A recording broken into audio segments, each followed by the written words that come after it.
So I started off shooting, well, I did not start off shooting. It would not feed for the first couple of rounds, so I had to cycle the bolt 15, 20 times. It's just the bolt wasn't seated all the way into the lugs because it's brand new. It's a little rough cut too. I don't think the bolt's very smooth. Just got my first 10 rounds on target. It's running fine. Got it zeroed at least, mostly. So got some reloads that we're gonna hit up, and I'll try not to include too much video on me shooting because it's kind of boring, even though the internet's full of that. But so far, not too bad. Bear Creek, 18-inch, 6-arc.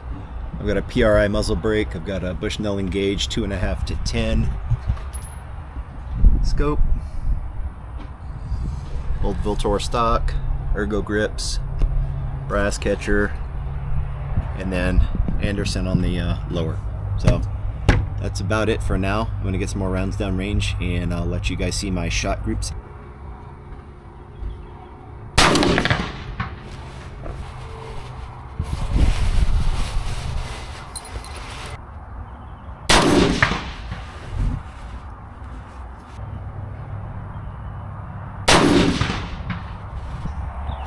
Zero target, first 12 shots on target. Started here, then I corrected here, and then shot these, and I was like, you know what, I don't want to shoot up here in case I miss. Made my adjustments, brought it down. That was my last shot. So for me, that's zeroed for right now. We're gonna put up some different targets so I can test out some new loads and let my son shoot.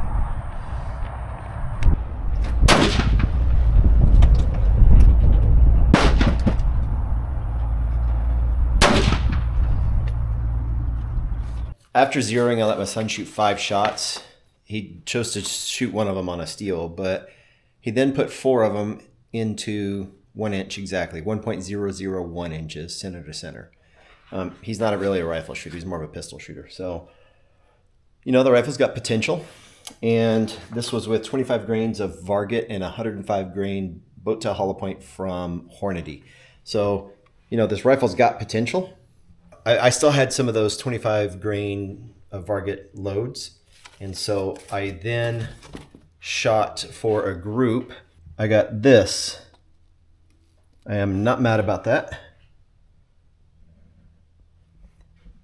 So right there I am at,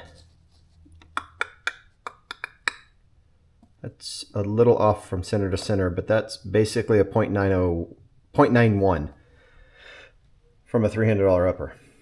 And then I used Varget again, except this time I used 25.5 grains.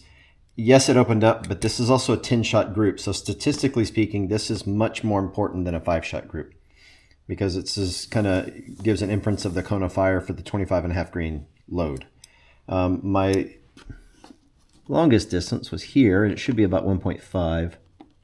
It's about center to center. 1.55.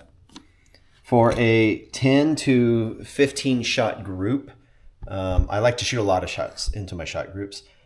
Starting at 10 to 15, given that it's a Bear Creek Arsenal, number one. Number two, I have a Anderson manufacturing trigger in that thing. It's just a GI trigger. It is heavy.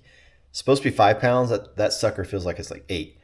No excuses. It shot well today. I'm happy with it, but I will be replacing the trigger because I wanted to build this up saying in my head, like, leave it alone until you figure out what's wrong. The trigger is wrong. It's way too heavy. And then I went to CFE 223 at 28 grains. I'm not even going to measure that. Well, screw it. It's big. Roughly 3.5 inches. And then 28.5 grains of CFE 223, pretty much exactly the same. So I stacked some in here, but it kept throwing them out here. Not a big deal. I 100% did not expect to pull a 0.9 inch group on this rifle. I was hoping to keep it under 2 inches, and I've definitely done that. I did it with 25 and 25.5 grains of Varget, so that will be my go-to powder for this for now. I'm going to leave that alone. I'm not going to mess with it. I'm going to stick with the 25 grains for now. And I also did not get speeds on this. This is not what I went out today for. I just went out to get this shooting. These are the first rounds through this. 52 rounds today. That's it. That's all this rifle has on it. And other than that, I'm not really going to make any changes. that's the end of that project. This gun's not going anywhere. I'm not selling it. I'm not getting rid of it. I am going to shoot the heck out of this thing, and come this fall, I want to take some deer with it, and I hope I can get up to Colorado, because if I can get up to Colorado, I'm going to take that elk hunting. So let's pray for that, because I'll just be getting back from Africa when elk season starts. So I'll have to see how far my kitchen pass extends. But anyway, stay tactical.